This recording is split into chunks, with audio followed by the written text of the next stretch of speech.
lot going on in the NBA, a lot to talk about. That's what Ken Berger, our NBA columnist, is for. He is all in all the time. Welcome to you, Lauren Shehadi. So glad to have you with us. Ken, Shawn Marion headed from Toronto to Dallas in a difficult to decipher, I guess you could say, at least for me, deal involving 4 teams. Can you kind of untangle the web for us just a little bit, Ken? I could try. It's a pretty complicated scenario, but Toronto, ever since they agreed with Hedo Turkoglu and lured him away from Portland, they needed to clear some cap space. So they were facing the prospect of just having to renounce their rights to Marion, who was a free agent. And Dallas stepped in along with Marion's agent, Dan Fagan, and was able to broker a trade which started to come to fruition earlier in the week. And essentially, Marion goes to Dallas. He gets signed and traded and sent over there on a 5-year deal. Turkoglu winds up going from Orlando to Toronto, as he was going to anyway, but as a sign and trade. So Orlando gets a trade exception, and a pretty hefty one that they can use in a future deal.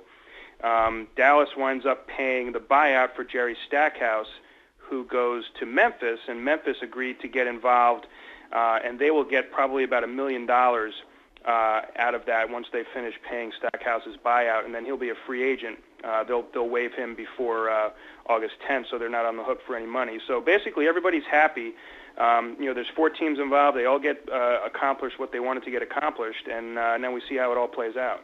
You guys hopefully are not confused. Hopefully you straighten that out for you. So Dallas able to keep Jason Kidd. Now they add Marion, Ken, to go along with Dirk. Do they have enough to compete against the Spurs, the Lakers, that have really fortified their roster in the offseason? Well, I think they had to make these moves, in addition to the ones you mentioned, also making an offer to Marcin Gortat, the Magic backup center, who was a restricted free agent, and I don't think Orlando will match that, so they'll probably wind up with him as well. But as you said, the Lakers made a big move with Ron Artest.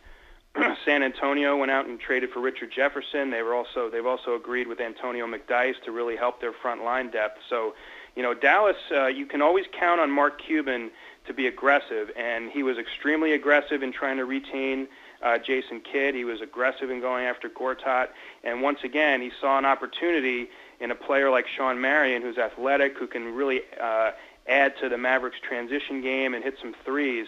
So I think they've done everything they could possibly do to try to at least stay where they were and maybe take a step forward. Ken, you have been very busy. For everything NBA, check out Ken Berger's columns on CBSSports.com. For all your NBA news, I'm Lauren Shehadi. Thanks for watching.